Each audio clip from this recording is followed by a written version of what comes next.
Hello folks, hope you're all alright. Just to recap actually, on the last video I showed you the ticking sound of Rommel. Wasn't good. Went to bed that night thinking, I've got to take that motor out, I've got to take that engine out, I've got to have a look at it. So, came in the following day, got up very early because it's very hot where I am at the moment. I want to beat the heat. So I was up early in the workshop and started work. There's so many things we found that are not right with that engine. It's quite incredible actually. I'll try and list them if I can remember them all. But see what you think when you have a look. But the engine's out. I'm going to switch cameras and I'll show you what I've got. Right, as you can see now, the bike is well, just a bare frame really and two wheels. Well, one wheel because the other wheel's down here. Well, let's start off at the back.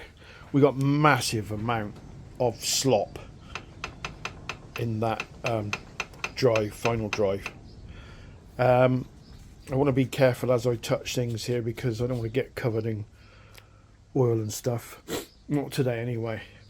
So that's not good. So that whole assembly there will probably need to be stripped. Sorry about the strobing, guys. I apologise now, but there's not a lot I can do. That unit will have to be stripped. There is no doubt about that. The drive shaft is supposed to pull off the splines.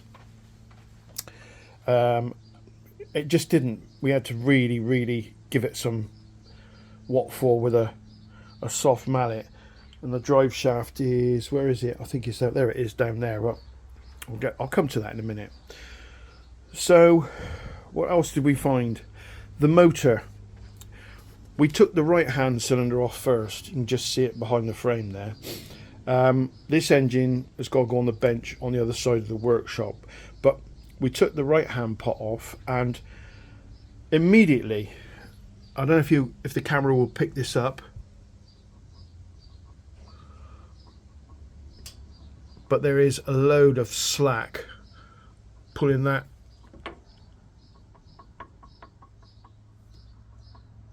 I don't know if you can hear that, but this is pulling the com rod outwards and inwards. Not good. And it's the same on the other side, but the other side wasn't. We don't believe the other side was making a tink tink tink tick tick tick tick sound. Let me just dry my hands a sec. Right, my hands a sec. Which brings me on to the rest of it. Do you remember in the previous video I said about the cam followers? Here's the cam followers. Now this one here is the inlet cam. And that doesn't look too bad. Inlet cam follower, I should say, not the cam, the follower. And if you look on that, that looks pretty good, wouldn't you say? It's a bit scored on the top, but I think that's okay. It should really be like a mirror. But in the ideal world, when it gets used, it's probably not going to stay like a mirror for very long. But the actual follower seems to be in pretty good condition. Although I'm not an expert on this, I will need to get some advice. But then we look at the other cam follower, which is the exhaust, and that's just chewed to hell. And it's also got some nasty marks on the crown here, which doesn't look very good. So these will probably have to be replaced. I don't know what this is. I think someone may have put that on a linisher and ground the edge off it or something. I just don't know. But there's chunks out of it. There, look. There's chunks. I don't understand how it's got like that. Bit weird. And also, as you can see, there's marks on the top. So that's on the right pot. The bore itself doesn't look too bad. It's glazed, well, you'd expect it to be glazed. So I might get away with just honing the pot. The cylinder head, well, we haven't even touched that yet. I'm not going to worry about the cylinder head at this stage. What's important really is to make sure that we get the engine sorted out. The piston's here. We had a broken ring on the top. Let me see if I can bring it out. That top recess had a broken ring and it was in two pieces, not good. And it was the same on the other one. Just going to move a bit. If the camera wiggles, excuse me, I've just got to wipe my fingers. Yeah, The other one was not good. That had a broken ring as well. The cam followers on the left hand pot, let's talk about them. Well, much the same but the opposite way round. Again, we've got a chewed up cam follower there. I don't know if the camera's focusing on that. Let me just see if I can get it down there a sec.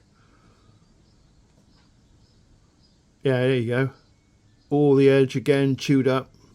And I don't think that one has been on a linisher or anything. I think that's just where it's worn, cracked. And it makes you wonder what happens to the pieces. Where do they go? Obviously in the sump, which then could, I'm not saying it has, but it could get round into the oilways, into the galleries, and of course it's just not going to be conducive to good health for the engine.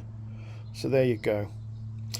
That is the inlet follower. And if we go over to the outlet follower, again, this one doesn't look too bad. It's a bit scored on the top and there is a few marks, but I think that might be usable. I don't know. If they're not, and we put them, obviously the ones with the chewed up edges, they're going to have to be replaced anyway. But if we put the other ones in and use them again, if it does make a tick, we know what it's going to be. So it's not necessarily going to be a massive job to replace them. It's just a case of whipping the pot off. I think that's probably it. Again, a piston ring broken on there. I might have repeated myself. I usually do. This is all in the box. This box here, this side is for the left hand side of the engine, and the box on the other side is for the right hand side of the engine. So here's the motor. All in all, I mean, I don't know. I don't know whether it's a good engine or a bad engine. I've got nothing to go on. I don't know these bikes. I don't know the engine. I'm learning as I go. But this one also has got end float and end movement. I mean, side to side, not too bad, but up and down where all the force is, let's see if we can get you in there, is not good. Hope the camera's picking that up, the audio's picking it up. Also inside the engine, I don't know if I can show you this. I'll have a good go. Let me get a torch a minute. You can't see it on that side, but I don't know if you can see that silver ring there. Can you guys see that silver ring? Just there, just on the edge. Got my finger on it. That's the oil slinger. Now my understanding is, the way that works is that as the oil gets thrown into the lip of the slinger, it gets filled up and eventually it goes into through a hole into the journals, which feeds obviously the crank. However, when we looked on the side of the other side of the engine, that slinger that slinger's in a hell of a state. I don't believe it was function as it should do. It's a shame I haven't got the engine on the bench to excuse the aeroplane. Yeah, it's a shame we haven't got the engine on the bench, because you could probably see it better. I think that's probably it really as a catch up, or just to let you know where we are. This this flywheel I think is an original flywheel. Someone might be able to throw some light on that. But it's been rubbing. It's been rubbing on the gearbox, which is not a good sign. It makes you wonder whether this has been put on right, or whether it's out of line, or something's wrong with it. I don't know. And that's where we are. There's probably a few things I missed out. Let's go over to the gearbox.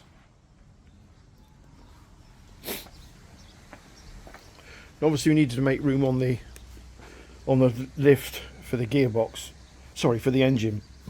So we moved the gearbox over here, and it doesn't look too bad, but this is where it's been rubbing on that flywheel. It's not a lot. I mean, probably dress it out if worry about it at all, but obviously it shouldn't be doing that. We've got some studs. This one here snapped off. I think the threads are a little bit shot, so we might need to helicoil some of those. I think it's a 6mm. As I said, we did have a problem with the drive shaft getting it out, but we got it out. In fact, I'll go over to the drive shaft now. Let me go around the back.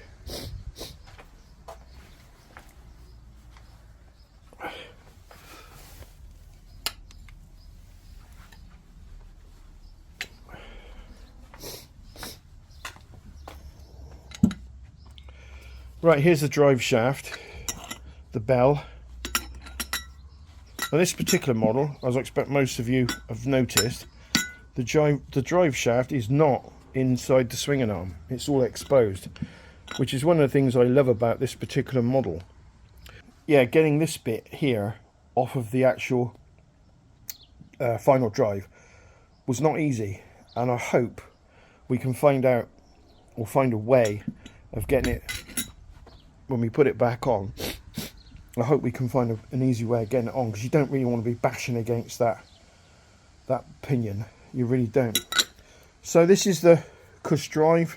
That's not too bad. I think that's probably reusable. It seems to be all right. Let's have a look at the back. Yeah, oh, it's split.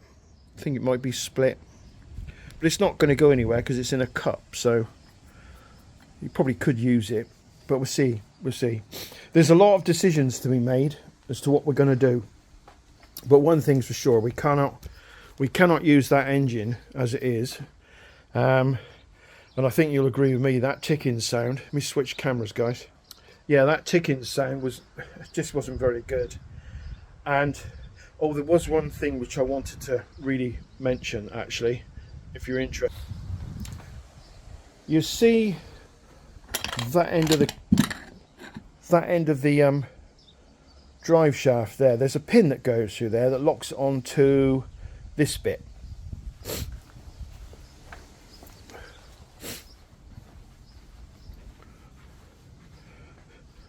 There's like a cotter pin that goes through there. Let's turn it round. Goes through there and locks the shaft onto the input shaft. And I think it's on the bench somewhere. I've got to tidy all this up. Excuse me. The thread, it's a castle nut on the end of the cotter pin, and the thread was gone. So the only thing that was holding that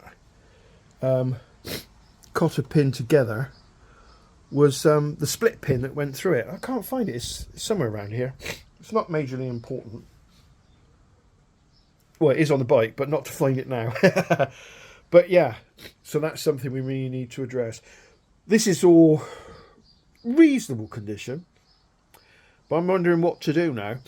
I mean, we've got to this point, and as you can see, if I come back, the bike is quite intact still. But the question is, and I'd be interested to see what you guys think, do I carry on? I mean, obviously we've got to get the engine done. Your gearbox might need to be checked. The final drive needs to be done. Do I pursue those, get them out of the way, put them to one side, and then start stripping the whole bike to get it back to some sort of originality, as in brand spanking looking new? Or do I try and keep the character and just tidy it up so that it still resembles its year? Because when they look brand spanking new, showroom condition, I think you take away something. When they're not like that and they're still being used but they're tidy, you keep that character of the age, which is what I've tried to do with old Zebedee over there. I don't know. Let me know. I mean, I don't think there's been any comments so far, and it'd be interesting, you know, to get your input on that. So yeah, let me know, see what you think. I hope you enjoyed this little tour around of what we've been up to. But yeah, go and buy those ticks. The tick, tick, tick, tick, tick. I mean, there was something drastically wrong, and now we know what it is. Well, once you know what it is, hopefully, you know, you can do something about it. So that's where I am. I'm going to start banging on about subscribing, because I've noticed the subscriptions has gone down, or it's just stopped. So yeah, if you like what you see, there's more to come. We're going to do the engine. We're going to do that. I shall try and video quite a bit of it, because it's just something I like to do. I'm going to see if I can... I've looked on YouTube, and there's a lot of people doing them, but they just seem to flick past certain operations, certain tasks, and you think, well, hang on a minute, I needed to know about that little bit, or I needed to see how you did this, or I needed to see how you did that. But next thing you know, it's all whiz bang, and it's all together. Now I'm not going to run this like that. I'm going to try and give you an in-depth vlog of how we do it and where I take the motor, the people that I speak to when we're doing it, and to give people out there, because there is no doubt this is a beautiful machine, it really is a beautiful machine, and to give people out there an idea so that if they decide to do it, they've got some, hopefully an in-depth video of everything I can possibly record so they can see how to do it. So that's it. So if you do like what you see, this is a massive change from the Z1. The engine's still over there. I know. It's, you know, it will be done, but it will probably be stored now because of the story with the engine numbers and the frame numbers. Having said all that, do click subscribe, click the little bell so you don't miss the next video, and please put a comment down below. Let me know what you think. Anybody that knows these bikes, excuse me, anybody that knows these bikes, do comment down below as to what you think.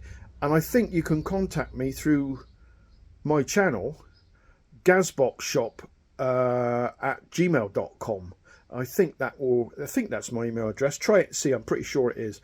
And I look forward to getting some input on that, because boy, we're going to need it. We're going to need it. This is new. So I'll be back later. For the time being, I'm going to sign out and I'll leave it there. So have a good weekend. Bye for now.